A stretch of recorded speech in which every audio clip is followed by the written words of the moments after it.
Hi, it's Sandra, and I thought today I would share with you the messenger cards by Sandra Kunz, a fellow Canadian. She's from Edmonton, Canada. So this is the little white book that comes the with the cards, and it is pamphlet style with this two staples in the center. So it's not a real sturdy little white book. Um, but it has a good amount of information for each of the cards. So some of the cards have a little more than one page. There's no pictures in the book. Um, some of them just have, some of them have one page, some of them have more than one page. Altogether, there are 43 cards in the deck. And there's no spreads or any suggestions in that regard in the book. There's some information about Sandra at the back. She also has an offer here to commission her to paint your animal spirit, which would be an amazing project to undertake. Once you see the cards, if you haven't seen them before, um, you may be inspired to do something like that. There's also information here about the kind of reading that you could receive from Sandra, as well as all of her social media contact information. Her website is strokeofsoul.com. So let's get into the cards. Oh, one more thing before I do that. I thought I would read to you the welcome message, which is really beautiful. I invite you to allow these cards to be a gateway to your spirit guides. It is my belief that animal spirits are, in fact, not really animals, but multidimensional beings that appear to us in a form that we can easily relate to. No matter where you are on your journey, they will meet you there with love, compassion, wisdom, and grace. And it is with joy and pleasure that they guide you to your higher self and assist you in living your life as a fully empowered and authentic being. I just thought that's really, really beautiful. So these are square cards. And I think it's really funny that I first saw these cards on Avalon's, on one of Avalon's videos.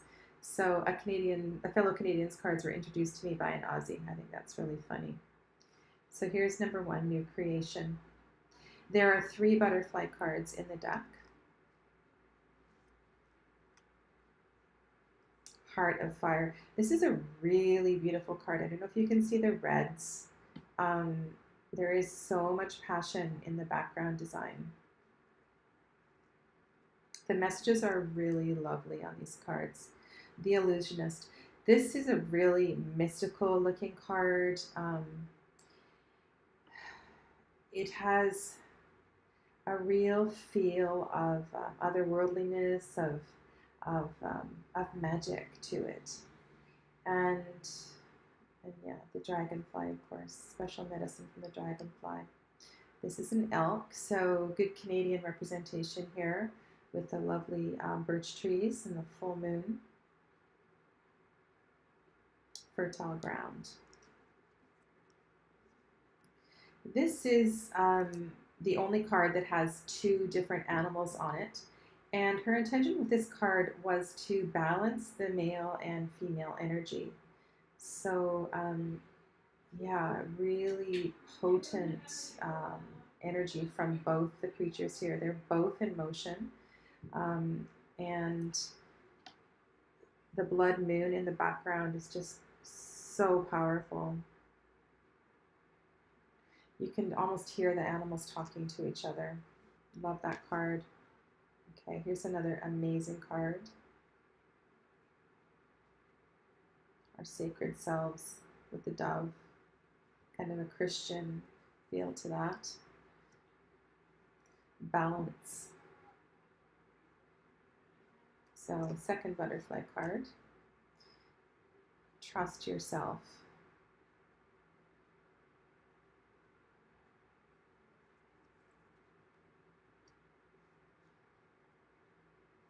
So as you can see, some of the messages don't pop out to you right away if they're in the dark part of the picture. This is number 9, being. So the dragonfly kind of caught in the storm here, it looks like to me.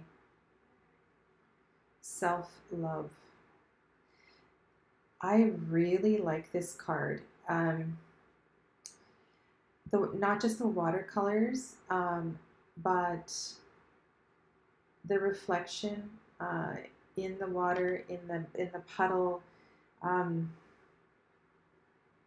and because it's black and white, um, and because it's kind of, it's kind of got, it's almost, it's dirty, it's not clean, and it's like self-love.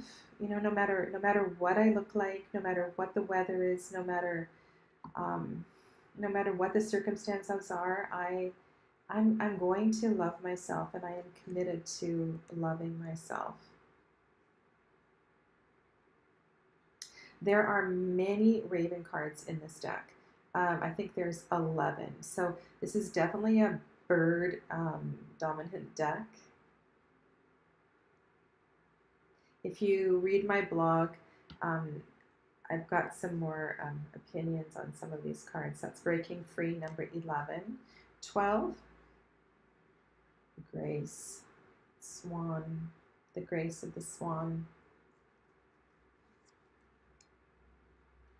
Okay, so this is a really dark card. You may not even be able to see it.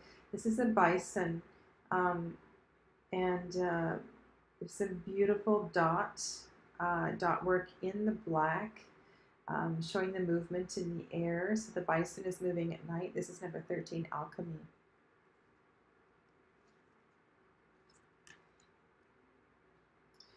Know that it is done. I'll go through these a little more quickly. The birch trees are really, really lovely. So beautiful. The one thing about this deck that I find surprising, being a Canadian deck, is that there is no moose and there's no beaver.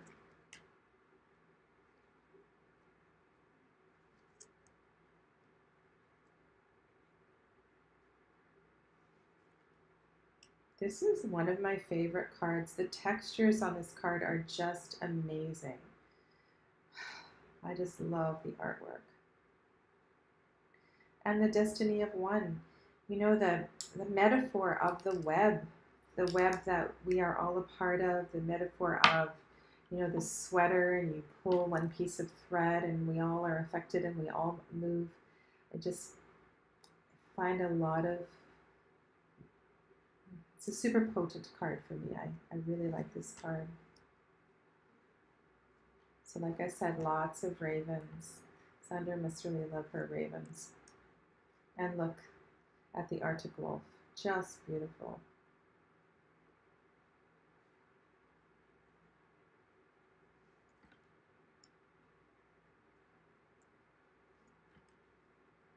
And this is the card, this is the image that is on the backs of all the cards. So just a different base.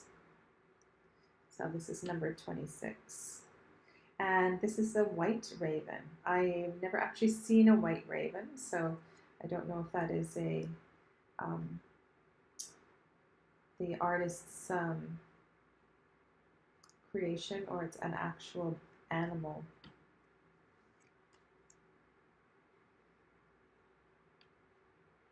So there are not a lot of animals that have a connection to water. So the frog is one, the turtle, the swan, and the otter. There's no fish cards, or there's no creatures that live in the water all the time in this deck. That's the outer card, really lovely. Not too many of the cards are fully colored. Most of the cards are more line drawings, black and white.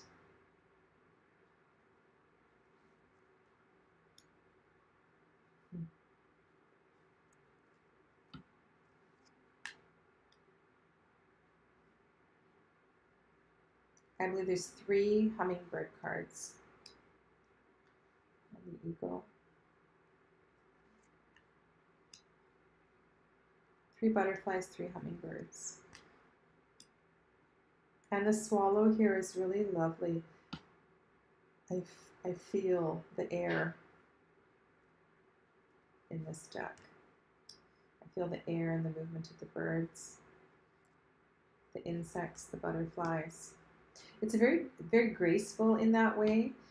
When I think of decks that are heavy on the air element, you know, I think of more of Tarot and the swords, but I don't get that feeling from this deck. So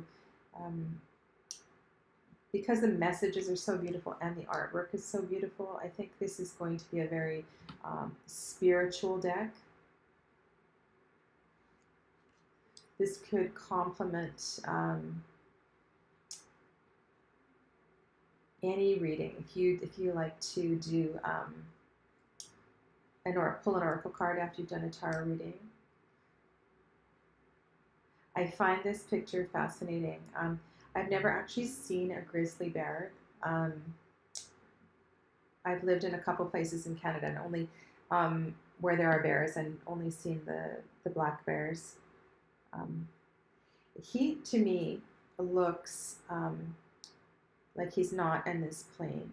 The way the art, the fur is smudged, it really looks like a spirit animal. And like he's actually communicating. I really like this card. And the last card, the Keeper of Magic, the Raven. So that is the deck. It does not come in a box. Sandra includes an organza bag in the cardboard box that it comes in. So the book and the cards fit really nicely into the organza bag. I'll tell you something really funny. I'm a bit of a weirdo, I have to admit. So when I was writing the bit for my blog, I actually measured the cards, pulled out my ruler, and the cards are 108 millimeters square. So I just find that really cool. I love it when there's little nuances like that. I don't know if she intended the cards to be cut at 108 millimeters, but that really makes me love the cards even more. So they're easy to shuffle. They were not sticky when they came out of the box. Even though they're square, if you like to rifle shuffle, they rifle shuffle really nicely. And you could even bridge them, but they're such beautiful cards, I don't really want to bridge the cards. Yeah, just absolutely beautiful. So I thought I will just pull one card and leave you with a message for today.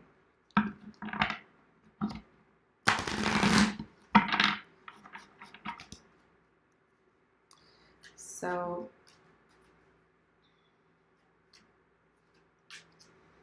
what is it that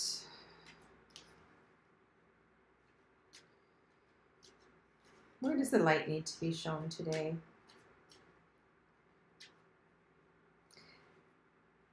Oh, this card's kind of sticking out. Release the past. Release the past. Poppies. Makes me think of Remembrance Day.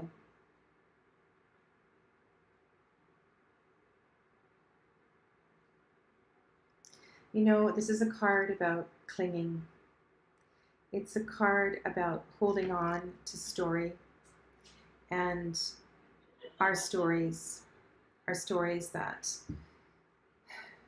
we think make us who we are, but really these are stories. They are part of what we call personality, and it is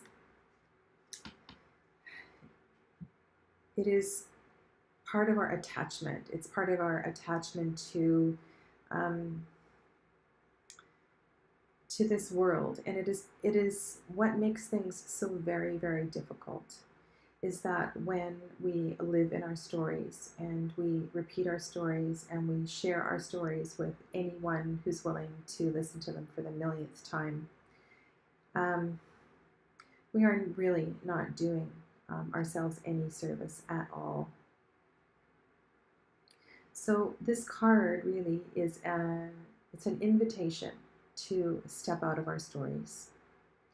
And for some of us, that can be really challenging because we've held on to these stories so long and we're under the illusion that these stories are our personality, they are who we are. So learning to not identify with our stories and with the past um, is, it's a bit of a process.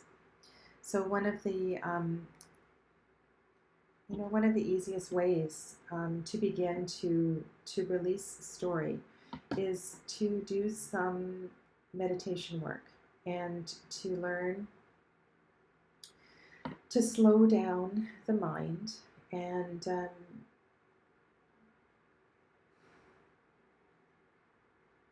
ultimately we really want to learn how to look at the big picture.